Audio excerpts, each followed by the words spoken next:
Episode 11 of the All Sweet podcast. I have been missing for a couple weeks. I haven't been recording. I've been slack. I've been swimming up in the beaches of Perth. I've been sitting on my ass, spending too much time on my phone. I've been napping. I've been doing every other thing in the world except for being productive, but I've committed. Thursday morning, I'm recording this podcast. I told myself I was going to record it 2 days ago, but I didn't. I told myself I was going to record it last night, but it got to 12 a.m. And I looked at the clock and I was like, what am I doing recording an episode at 12 a.m.? What am I hoping to achieve? As if my sleeping schedule isn't cooked enough as it is. Let's add some extra layer of insomnia and wake myself up further by being so slack throughout the day to then choosing to record at midnight. What time was I planning to finish this thing? 1 a.m., 2 a.m. What possibly am I going to talk about at 2 a.m.?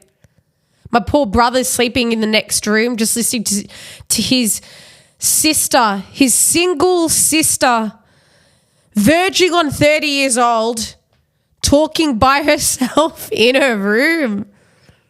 What, like the Hunchback of Notre Dame, giving myself bad posture? Anyway, I'm doing things a little bit differently. I'm not filming today because I honestly, straight up, had a case of the can't be fucked, and I was like, how can I make this easier for myself today? I decided I'm not going to film. Not filming, just audio. I already feel so much more relaxed. I didn't have to apply makeup. I'm choking on my words here. I didn't have to apply makeup. I'm not one of these chicks who sits in the house constantly looking like they're about to be snapped up for a photo. I refuse to wear makeup when I don't have to wear it. I don't know. I think it ages the skin a bit. Look, I don't know what I'm talking about here, but it's not for me. I can't be bothered. Whenever I have makeup on, I feel like I've got a face on, like I'm the Phantom of the Opera. I need to wash my face off. So we're audio only today. I don't think I'm going to say anything funny enough that needs to be clipped. And if I do, we've got the power of technology, the power of pretend. I can set up my little fucking camera, can set up my tripod. What's happened to my voice? Sorry, guys. I can set up my camera. I can set up my tripod. Can put a face of makeup on. I can put an outfit on. I can set up the bifold screen. Trifold screen or bifold screen? I think it might be a trifold. Who knows?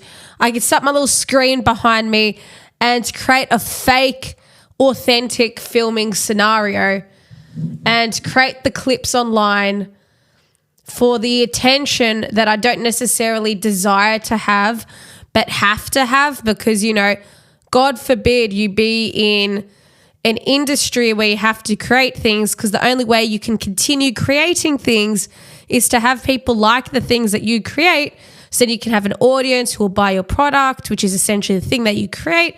Then you could sell to them and it becomes sustainable. Oh my God, I wish I wasn't a creative person. It is a curse. This desire to create things, but the dislike for attention, it doesn't work. It doesn't work because I have this need where I'm like, I want to make music. I want to write things. I want to make a series. I want to make jokes. I have all these. I want to write books. I've got this whole thing like in my brain. And it's this unsettling urge just to make things all the time. But then I have to share it with people. And the problem is there's a disconnect between when I make the thing I have to make, that's the enjoyable part for me. And then seeing this idea come to something tangible, but then getting it from that tangible state to the masses, that's when I lose interest. Because the excitement for me comes from seeing this idea come to life. And then once I've seen it come to life, I'm like, all right, cool, that's done, on to the next thing. And I don't know, that's my downfall, because if you're someone who's going to make I don't know, podcasts or books or music or whatever it is that you make, you need to be able to show these things to the world or share these things to the world and hope that people want to consume it, and you have to promote yourself and all these things. And I honestly don't care. I don't know. This topic is going to be the topic of next week's episode, because I had some realizations when I was in Perth about how I feel about stand-up comedy, about the podcast, about a lot of things. And yeah, I think I want to go into that next week, because it's pretty interesting, and it also means that there's going to be a few changes to how I do the podcast, how I can make this more enjoyable and sustainable for myself. Because the truth is, this started something that I hated doing. I actually don't mind it. I hate the side of it where I have to clip it and make clips and post online. I hate that. But I do enjoy the actual creating and writing and talking through the content. That's the fun bit to me. And yeah, while I was in Perth, I learnt a few things about myself and stand-up comedy. And let's just say the goalposts for me have shifted a little bit. I've recently been given an amazing music opportunity, and it's interesting because once that opportunity was presented to me, it felt like, I know everything, how I felt about comedy changed, how I felt about so many things changed. And it was like, you know, when you've put in resignation for a job and you know you're leaving that job, so you become checked out. That's how I felt about all the upcoming gigs that I had booked. I don't have any more for the next few months, but that's how I felt about all the gigs that I had, because I knew that I was going to be stepping off comedy for a little bit because I've got music commitments now. And yeah, I went through this whole big realization thing. As I said, I'm not going to get too deep into it this week because it is something that I want to talk about more next week, and hopefully I can make it a bit fun. If I can't make it fun, hopefully it's something that people can either relate to or have related to at some point in their life. So yeah, that's next week's episode. For now, we're going to talk about Perth. I was in Perth. I went to Perth. First time going to Perth, got a few feelings about it. A few feelings. It's not the same as Melbourne, obviously. Obviously, it's very different. But let's talk. I'll try to talk about it chronologically. So I caught the flight, obviously. How else was I going to get there? I'm not going to drive. I caught the flight to Perth, and honestly, I have done a lot of long haul travel because, you know, I was living in England and touring in England for ages. The long flight isn't a foreign territory for me, but oh my God, my ass after this flight, it has never been, I'm convinced my ass turned into like a wooden board. It was so painful just from sitting. I always make sure I get the window seat so I can like sleep and rest my head on the window, because I know I'm not going to be a person who needs to stand up 500 times in a flight. I've seen these other people who catch planes. The seatbelt sign goes off, and I've said this already. The sign goes off. They're already up. They're walking around. They need to go to the toilet. It's like, just sit there for a bit, man. Well, you can't sit. Now you want to be productive. What are you trying to achieve? But this flight, oh my gosh, my legs. I feel sorry for people who are taller than me. I'm not a very tall person. I'm just 165 on a good day, if that. Anyone taller than me, like whenever I'm flying, I always think of my brother who's a giant and like some other guys I know. How do you do it? Like, do you just have to nominate the aisle seat so you can stretch your legs out? Like what? How do you make this comfortable for yourself? Because I never feel comfortable on I do feel comfortable in flights because I find it easy. I just fall asleep. But I'm small. I'm compact. I can like curl myself up and nestle myself into the chair. But how do bigger people do it? All I know is my ass was killing me on this flight, and the landing. Why did it take so long to land? Like I've flown from what would be the longest journey? I suppose Dubai to London. Flying Dubai to London, the landing takes forever for that, and you're like circling around London City and you could see Big Ben and you could see all these things. Landing in Perth, I felt like we were making our descent for an hour. That's what was annoying me more than anything. I was like, you told me we're making our descent. We're still pretty high up. Like, how about you don't announce the descent until we're actually about to descend? What's this fake teasing of descending? It's like, hey guys, we know you guys have been sitting on this plane for the last 3.5 hours.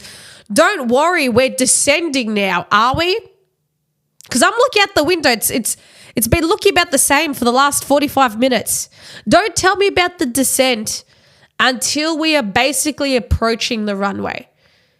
Because at this point, if I've still got another hour journey ahead of me, if I've only done 2/3 of the journey and I have a third left, and you're telling me we're making our descent at this point, we're not descending. We're still in transit. We're still on our way to our destination. Don't sell me the appeal of a fake descent. You might as well say we're descending just after we pass South Australia at this point. Anyway, that's the plane. Got to the airport, bloody hot.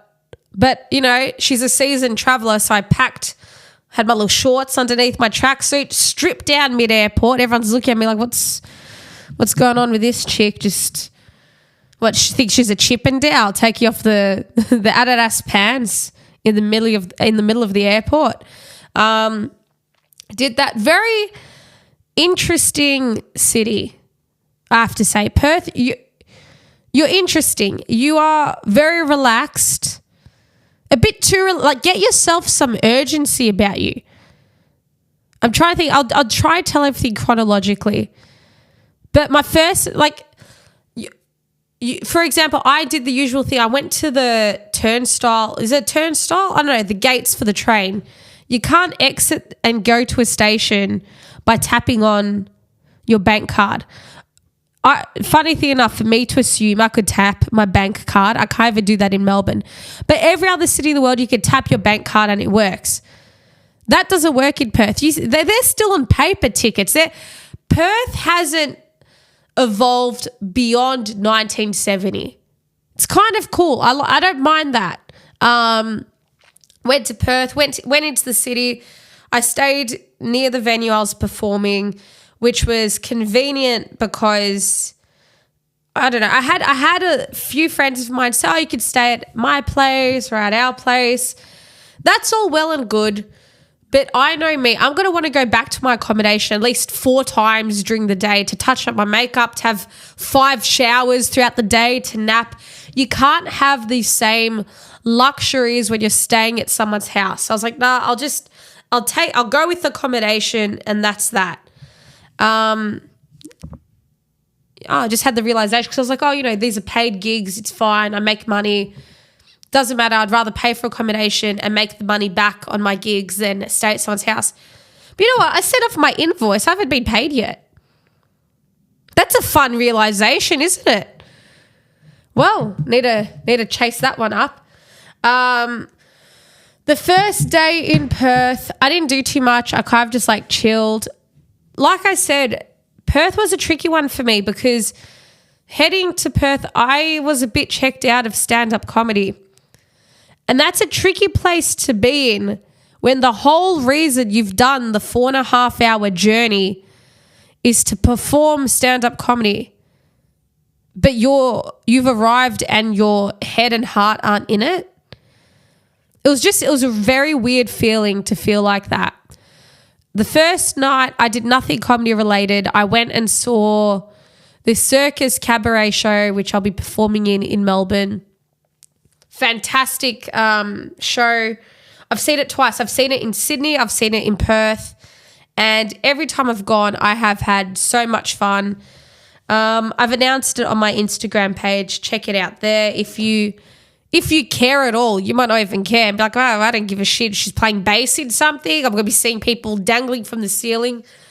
Look, I promise you, it is an awesome show. It's called Club Cabaret. And yeah, there's people on fire. There's people jacked up and muscly doing handstands on things, doing handstands on people. the songs, they're sort of punk and rock, and the whole thing's a vibe. Everyone who I've seen there, everyone I've seen in the audience, both times I've gone, everyone's very engaged and enthusiastic, and it's a lot of fun, and it's an experience I recommend everyone to go see. So I went to that on my first night, and I had so much fun. I was sitting at a table on my own at the front, waving a flag around that said slut. Ironically, again, not slut shaming, but you know, if you want to be a slut, be a slut. That's so fine, you know.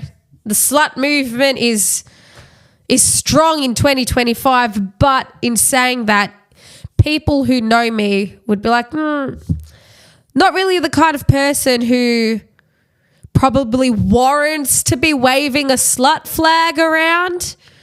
But I waved the flag around. I waved another flag around that said punk. I'm not a punk either, but you know, you got to enjoy the moment while you're there. Went out with a few people. No, I didn't go out after the gig. What did I do? Yeah, I caught up with the cast after just to talk about Melbourne, catch up with one of my best mates.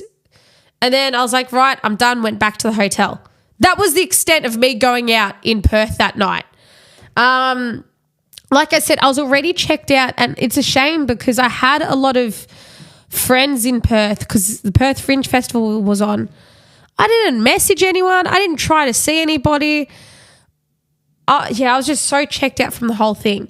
The next day, here we go. So I went to my friend Nikki, very good comedian, Nikki Justice, won an award for like best comedian at Perth Fringe Festival. Check her out when she's in Melbourne. She's got 2 very good shows. She's got the Bad Mums show, which is just a bunch of comedians who are subpar mothers. There's that show that tends to sell out whenever she does it.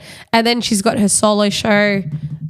Was it 2.5 Weddings at a Funeral? Something like that. It's just about her upbringing and her life. She's had a very interesting life. And yeah, she's now won an award for her show, and it's very well deserved. And it's my chat with her that actually made me start reflecting on how I feel about stand-up comedy. She picked me up and we went to Scarborough Beach. Awesome beach. You know what? I must say, this is where we start getting to the Perth versus Melbourne comparisons. I did not realise how poor of a swimmer I actually am until I reached Perth waters. You know, I didn't think I was an Ian Thorpe or anything, but like that's the only swimming reference I know. But I thought I could get by, you know. I've won a few ribbons in my time for swimming. Only backstroke. I can't swim very well on my front. I don't know what it is. I'm a bit of a heavy-chested woman. I don't know if that like plays into it, but like I'm a freestyle, breaststroke, butterfly. These things just wouldn't work for me. Backstroke, however, I could clean up in the old competitions. You can't really do that at the beach. Like imagine nearly drowning from waves. I mean, like, I don't know how I'm going to save myself. I'm going to start swimming on my back. I don't know. But they do say if you are close to drowning, actually, Nikki told me this, and I'm going to share it because this is something that I think will save my life and other people's lives one day. If you get caught in a rip, don't try to fight it. Just like sit there and float until it like brings you back. Now, that's all well and good, but like, who's to say the rip is going to know which way to bring you back? Like, does the rip actually know? Does the rip know you're there? Like, is the rip going to go, oh man, we've got some 60-kilo chick from Melbourne here. She's about 5'5", brown hair. She's caught in the rip right now. We've got to take her back to land. Is it going to do that? Like, what if it takes me too far? Like, what if I eventually escape the rip but end up halfway to Africa? What are we going to do then? I have to establish a new life in a new continent? I think I'd do pretty well there, to be honest. A lot of dudes I've met from Africa seem to like me. I don't know what it is. Yeah, so went swimming. It's not that I drowned, but like I made sure to like keep my feet firmly planted on sand at all times, because this was the toughest pulling water I have ever experienced. Nikki was like, she's like, I'm going to have to take you to Hillary's beach next time. I'm like, what's Hillary's? She goes, oh, that's where I take my kids. It's slightly safer and calmer so they can enjoy it more. It was fun though. It was one thing I like about Perth beaches is like, I liked Scarborough a lot more than Cottesloe, because Scarborough Beach, I like beaches where, you know, there's cafes and there's restaurants and there's life around the beach. Like you could go for a walk, then you can go for a swim, go for a walk, grab a coffee, grab an ice cream, grab something to eat, sit on the sand, sit on the grass, go back for a swim. I like that. This is very prevalent in Victoria in particular. I hate beaches where it's a journey to get to the beach, or they're having to trek through shrubbery and pointy leaves. Like you know that those there's a particular plant in Australia that just feels like straw.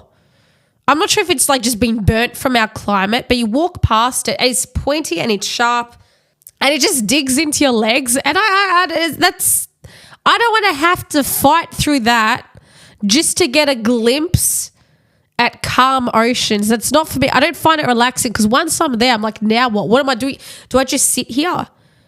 And because I've made the journey to get there, it's like you don't want to leave. There's not a kiosk that you can walk to. That's why I go to St Kilda a fair bit, because at least I know people say St Kilda's not a real beach, and it's not. Like you'll get E. coli swimming in it. But I like St Kilda Beach because at least it's like, all right, you can get the beach vibe, but you can walk around. You can go get a lemon lime bitters somewhere. You can, there's atmosphere to it. I can't get into this tranquil sitting down. Maybe I'm just not a tranquil person. I can't unwind in those sort of environments. Whenever I'm in that environment, I feel like I'm waiting for something. Actually, you know what? Perth had that vibe. Perth in general, I was talking about this with a friend of mine. The city was interesting because walking around that main strip, it felt like, firstly, no one matched. Like, it was a hot day, and you'd think on a hot day you would see heaps of people, you know, either in shorts or sundresses or activewear. Activewear wasn't a thing in Perth. And, like, I live in basically one outfit, and it's activewear with little high-heeled sandals. That's how I exist. The looks I was getting, I was so out of place. I had to do a big costume change back at my hotel. But one thing I noticed was no one was dressed consistently.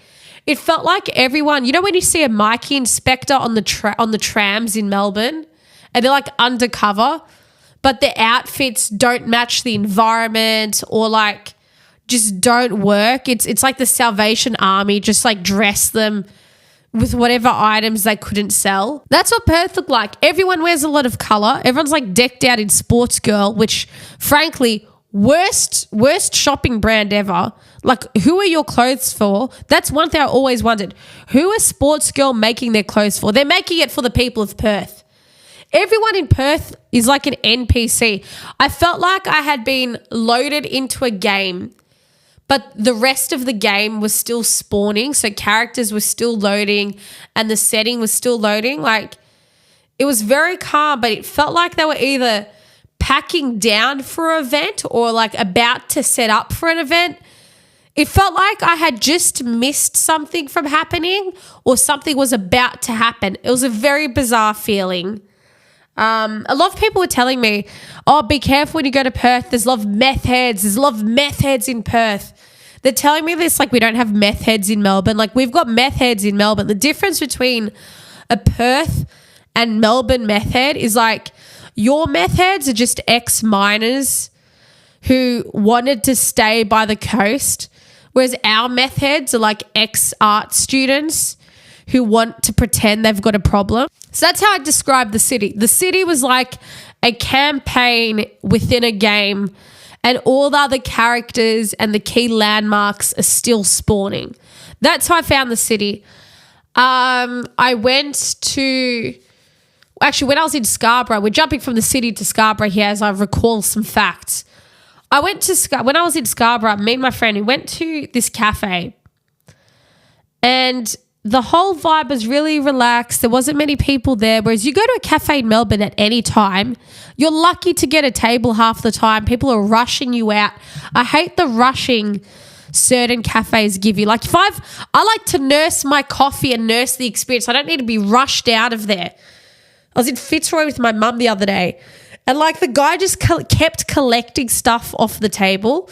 Like my mum had finished her coffee, took her coffee. I stood mine in front of me and had the spoon because, I like to scoop out the froth after. And he went and picked up my spoon and was like, hey, I'm not finished with this. Like, do you want to take my chair while you're at it? Like, I don't know. There's such a rush to collect things.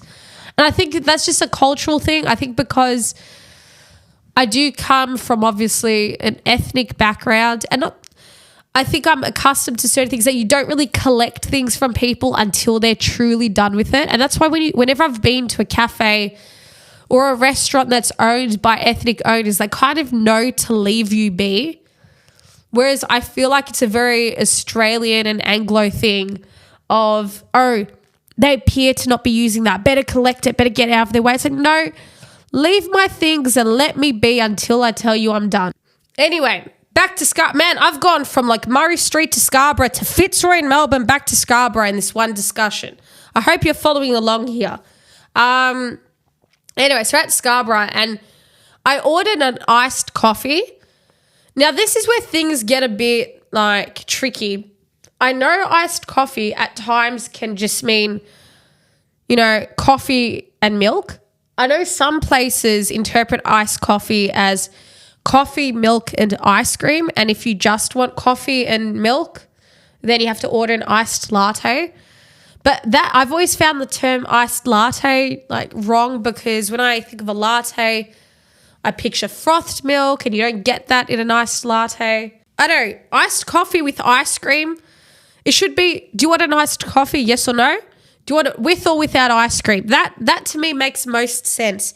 As soon as you're here calling it iced latte, iced coffee, that's where things get a bit tricky. Anyway, I didn't see iced latte on the menu. I ordered an iced coffee thinking I was going to get milk and, ice. I think I was going to get coffee and milk. This chick rocks up. 2 chicks rock up. I don't know why. 2 waitresses came to the table and they bring me and Nikki our drinks. I can't remember what Nikki ordered, but they brought me an iced long black.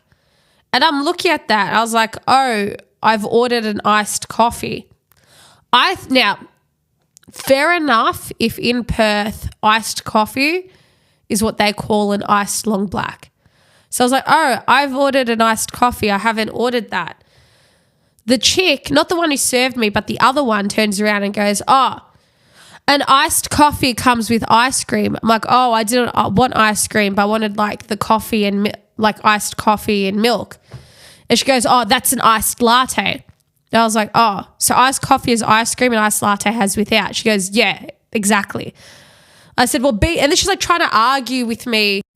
And then eventually I was just like, well, be that as it may, what you've brought me is neither of those things.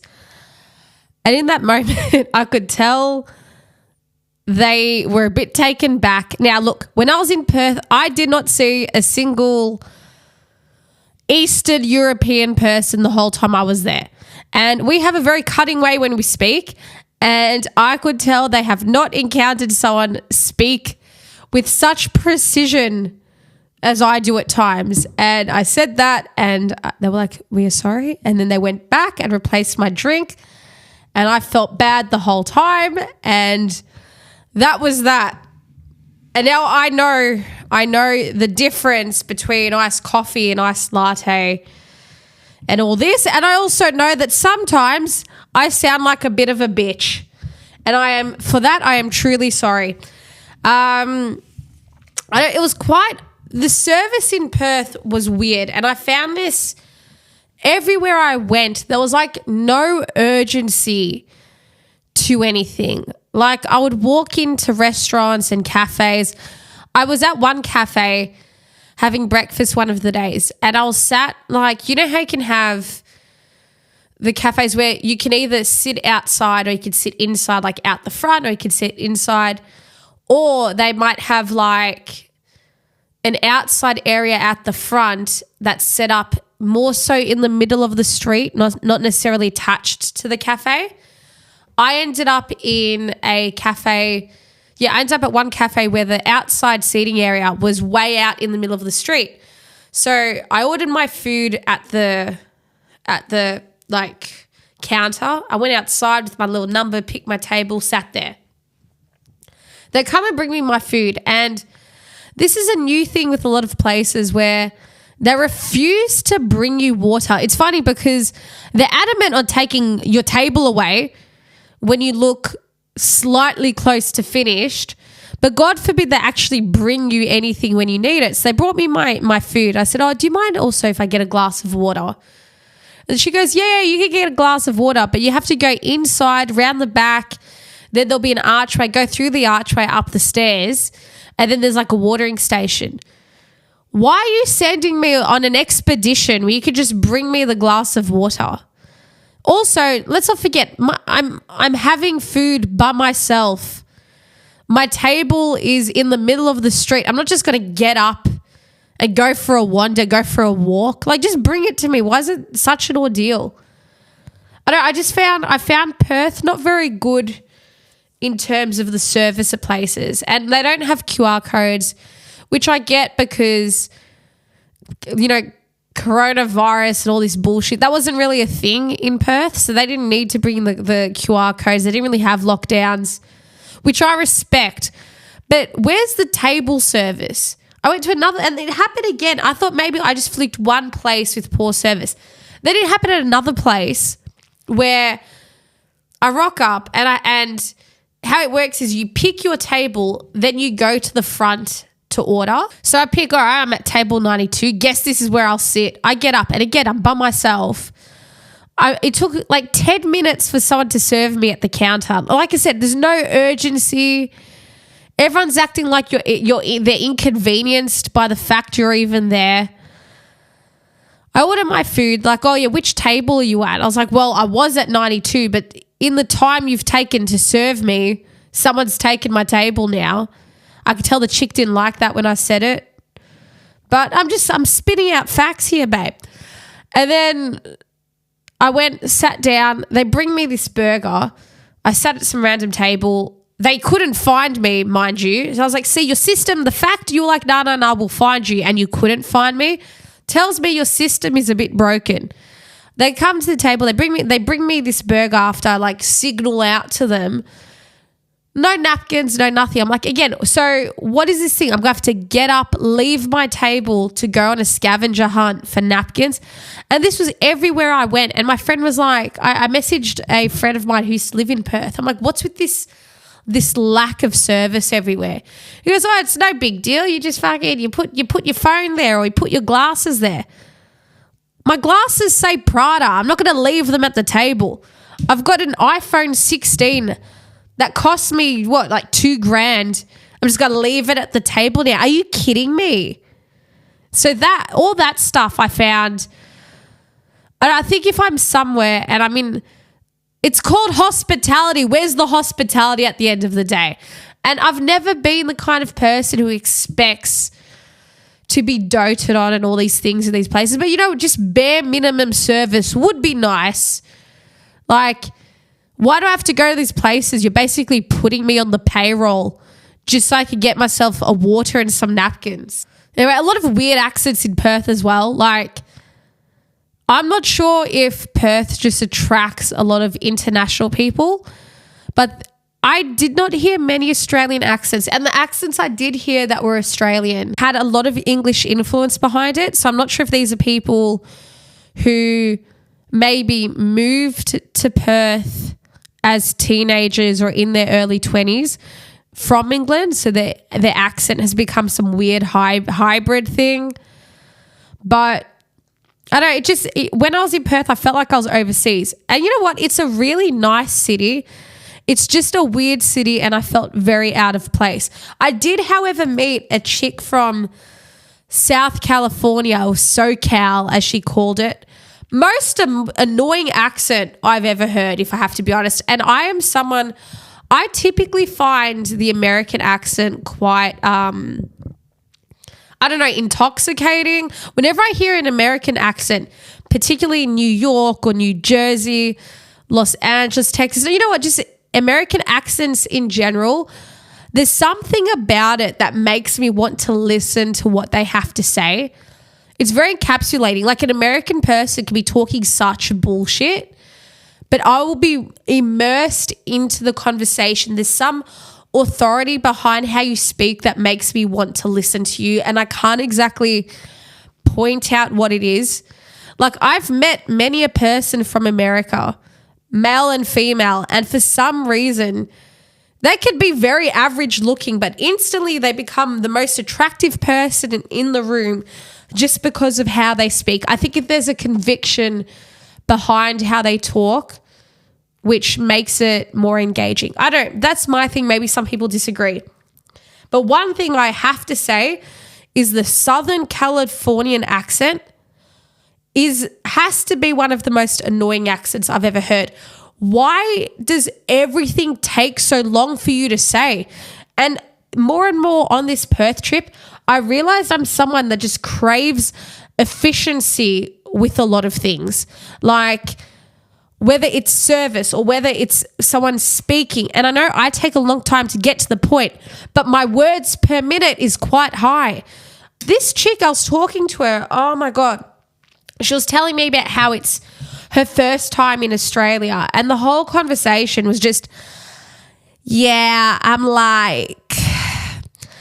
I'm here from like Southern California, like, you know, kind of like Orange County area. Have you heard of that? Have you heard of it? And like, firstly, babe, I have heard of it. I have family from Orange County. They don't sound like you. So spit it out. And then she's talking and like, yeah, it is my first time here in Australia, and like, I've got my sandals on and it's so nice outside, and get to the point and say what you have to say. Why are you dragging out? I need add some beats to your words, babe. Like, speed it up a bit. Either take a long time and add some seasoning to what you say, but this long, drawn-out drawl in how you speak, I think you're overestimating how much I want to listen to you right now. But she's there dragging it out. Take you 100 years. Talk to me about sandals. There's not even a side quest in the story. She just talked to me about sandals, about how it's her first time in Australia. And the other thing, the whole time she spoke to me, she sat at an angle with very straight posture. I admire the posture and the straight neck. But why do I have to get a sore neck just to have this conversation with you that's taking 10 times longer than it should be taking? And she sat at an angle the whole time, like her whole time, her shoulder was like inward. It was very bizarre.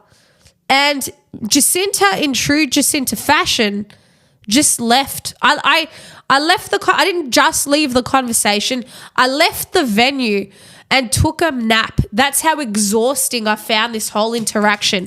I even messaged a few friends of mine from New York to message them and let them know how much appreciation I have just for their sharp and articulate way of speaking. And that's what I noticed on this trip. I think I'm just inherently a city person. I like things to happen quickly. I don't want to wait around. If I'm getting served, serve me the thing, bring me the glass, bring me the napkin, leave me alone then. If you're having a conversation with me, say the words you need to say. I don't care if you divert on this story 100 times and you add in all this useless information. That's fine. But I don't need you to turn sandals into a 10-syllable word. I got my sandals on. Just say it, babe. Get on with it. Oh, my gosh. She had a good body, though. I'll give her that. What else in Perth? The men are much more forward in Perth than they are in Melbourne. Either I looked better than I've ever looked across those 3 days, or the men in Perth just have a different type of confidence when it comes to approaching people. I can think of 3 specific times across this 3-day trip of a man randomly approaching me. And this wasn't within a bar setting. This is just on the street. The first one, I was like wearing a black dress and like my sandals, as fucking old mate from SoCal would say. Some guy just stops me and goes, "Oh, the dress looks amazing. Your hair looks amazing." To be fair, I did look pretty good. I was all tanned up. My hair was all curly from the salts of the Scarborough Sea, the Indian Sea. So I looked pretty good. I had some sun damage. There's something attractive about sun damage. I don't know what it is. It's like you're at one with the environment. And some guy stopped me to like sing me all these praises. I could not have felt so good about myself. I had to ring my mum. Meanwhile, I think I got a bit too cocky. Maybe gave me the evil eye while complimenting me, because I actually ended up spraining my ankle like 10 minutes later. I had another guy just down the street when I was crossing the road one of the nights, meeting up with some friends. And the funniest one for me was I was sitting on a park bench and another comedy mate of mine went inside to get his backpack. In that time, some guy, I think he was like Irish or like English, I don't know what he was, but he came up to me and he's like, "I never want to disrespect a beautiful Argentinian woman like yourself." Now, I'm not imitating Kyle Legacy, for those of you who know who Kyle is, but that's how the guy sounded. And I don't know what it is with men, but they have this tendency to just like fetishize whatever nationality is at the top of their porn search, that is the nationality they will pin you as. I have been Italian, Hispanic, Argentinian, as this guy said, half Asian, Islander, Greek, Armenian, Persian. Whatever that guy is or whatever he fancies, that's what they will pin you as. I even told this guy, I'm like, "Oh, look, I'm not Argentinian. I'm just from Melbourne." He goes, "You're not Argentinian. Sorry, my bad. Venezuelan then." It's like, babe, we get it. You're like into the South American women, but no matter how much you try to call me this, I'm not going to change into one for you. So yeah, Perth made me feel very good about myself. In terms of about how Perth made me feel about comedy and everything, not so great. I left feeling not so great about comedy, not because of how I did, but just like from the conversations I had with people, I realized a few things, and I'll talk about that next week, because I think if I talk about it now, it'll draw out this episode way too long. What else? What are key things that happen in Perth I can talk about? It was really nice because I got to catch up with friends. Why is it when straight men go to a gay bar, they have to be shirtless? I went to a gay bar with a stack of comedian mates of mine. Some are comedians. Some of the dudes do like stunts. Everyone was basically an artist of some sort. As soon as we got to the gay club, they all took their shirts off. And I've experienced this even in Melbourne. It's like the straight men are the ones who will insist on going to the gay club and insist on taking their shirts off. But then as soon as a gay man comes up to them, they're like insulted by it. It's like you're a piece of prey that's put itself among the hunters and you're upset that you're about to be hunted. It's very bizarre. How have we recording? 45 minutes. I need to wrap this up. Otherwise this episode's going to go way too long. The other thing with Perth, it's what the trains, like I had to get a bus ticket, and you can't use your bank card. There's no like ticket place. You couldn't just get a ticket at like the bus stop or from the bus driver. In England, actually, we still had paper tickets for our buses, but we would just like purchase it while on the bus and he would print one and that was it.